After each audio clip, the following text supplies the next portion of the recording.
Increment 3132 crew is here to report for the integrated simulation. We're ready. Do you have any questions? No?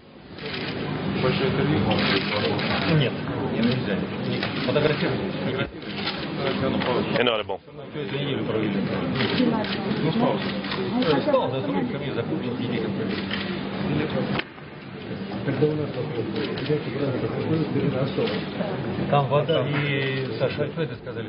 What's in the bag? The water and the iPads.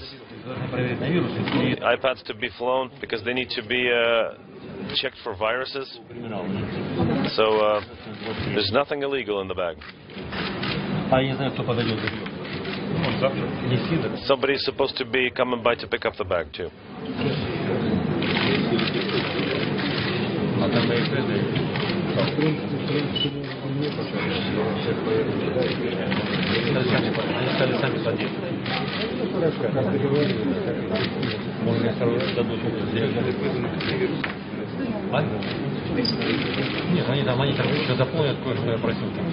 Yeah, so they'll be coming by to pick up the iPads, and there's some forms that need to be filled out.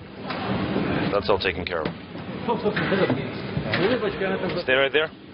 Put a smile on, and that's going to do it.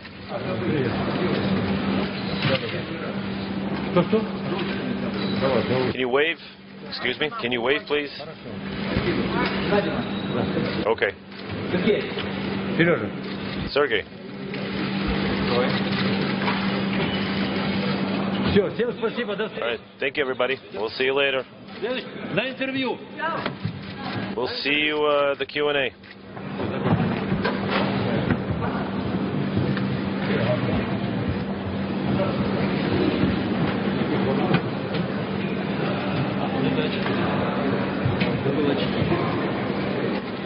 Forgot my glasses.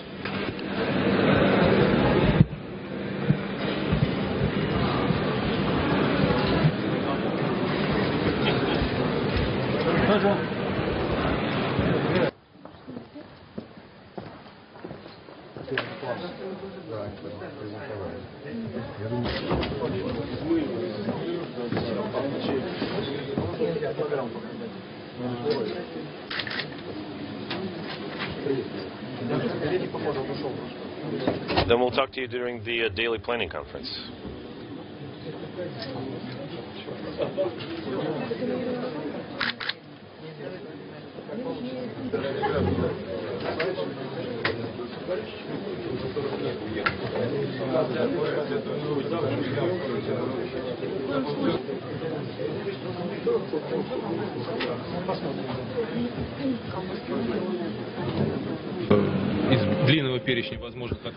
There's a long list of all possible off-normal situations, and it's been shortened down to a sort of a short list, and also the crew has an opportunity to pick one question of their own choosing, and each set of questions has all kinds of and types of off-normal situations that have to do with the life support system failures, motion control system failures, emergency egress, and so the instructors are about done inputting all the off-normal situations into the system, and the guys will be expected to first of all be smart about locating the issue.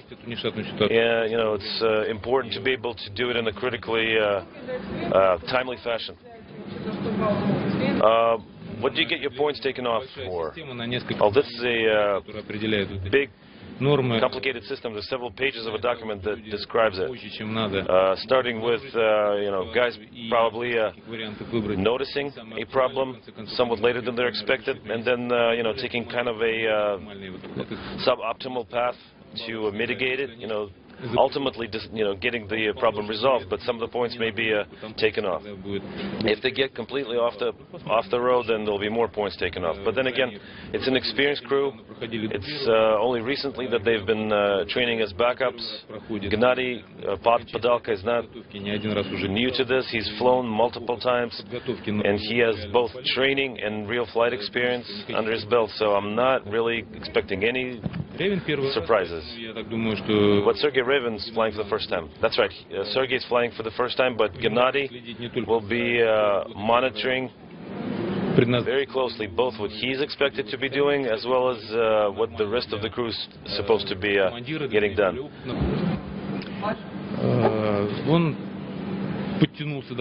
So how's Sergei? He's been making a lot of advancements. And you have to realize that, he's not working solo or with other inexperienced crew members, but he's flying with somebody who's got as much experience as Gennady Padalka. So we'll have to see what the exam grades will be like, because preliminary grades is one thing, and the actual integrated sim is somewhat stressful. You have to realize that. And all the crews are always like, everything's okay, but it's stressful nevertheless. Of course, the real flight is more stressful than this, but this somewhat approximates the real flight situation, at least in the sense that adds some stress. What's the duration of the flight and what's the mission? Well, their mission is quite extensive. First of all, they're going to be doing the handover. So they will be picking up the activities from the crew. They'll be remaining after the return of half of it, and then they will have to receive a lot of vehicles. There will be a lot of cargo vehicles docking to the station, new vehicles. There will be an EVA, a spacewalk, and a lot of science. So it's an extensive list. There will be a press release. Yeah, so just check out the press release. It's a standard duration increment.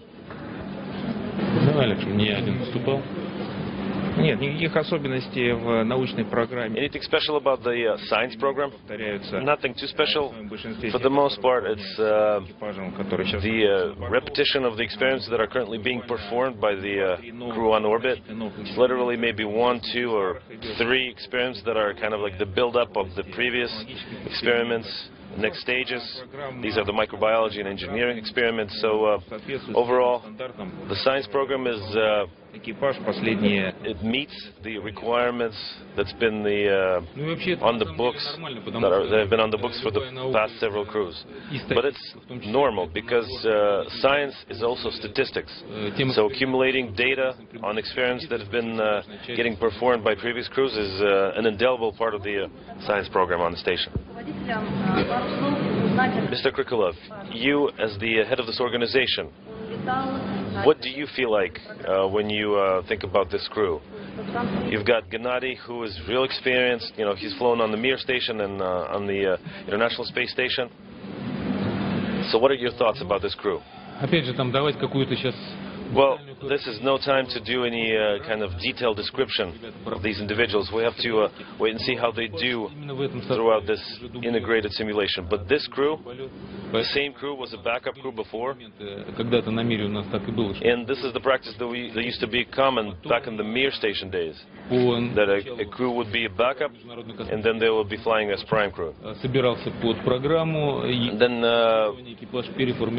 there would be a different philosophy applied later on as regards to the International Space Station, where the crew would be reassigned after they ceased to be backup before they became prime. So the composition would change. But this time around, this crew was assigned somewhat earlier. What makes this a bit special is that Sergei Revin was assigned several times, then he was reassigned, but this particular composition with a real experienced crew member as Gennady and him, they did real well during their previous stage when they were backup crew. And everything as far as preliminary tests are concerned have been yielding good results, but these are the results that are based on Mr. Padalka's experience, first and foremost.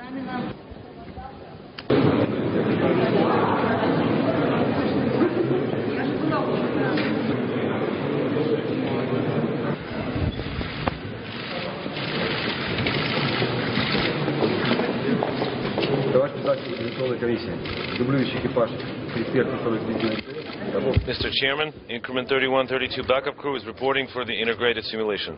Good morning. Are you ready? Yes, we are.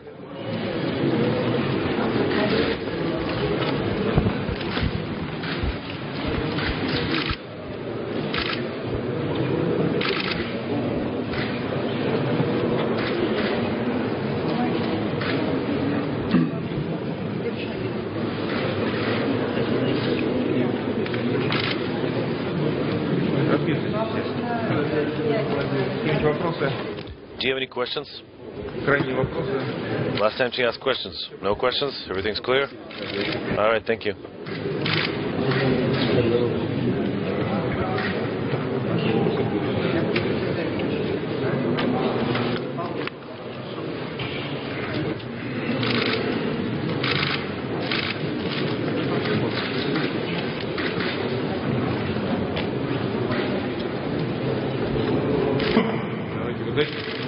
All right, good luck.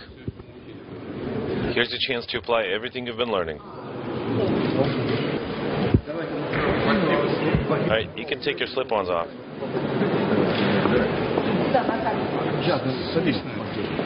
Should we sit down?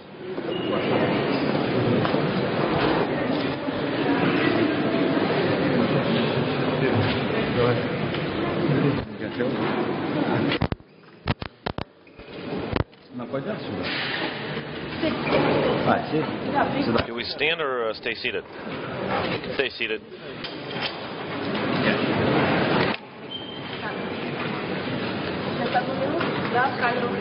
All right, give us 1 minute while we're setting up the cameras. This is your first integrated simulation as a backup crew. And so, what do you feel right now? We're a bit worried. Even though we're ready for the sim, we're ready for the exam. The crew has done a great job going through all the stages of training.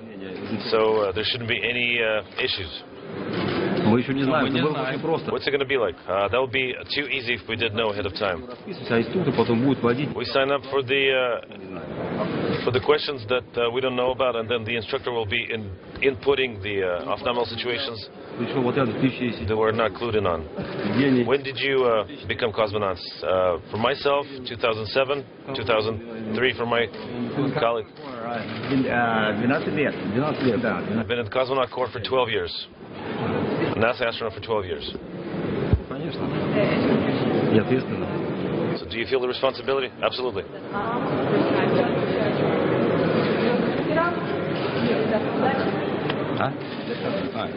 So good luck to you guys.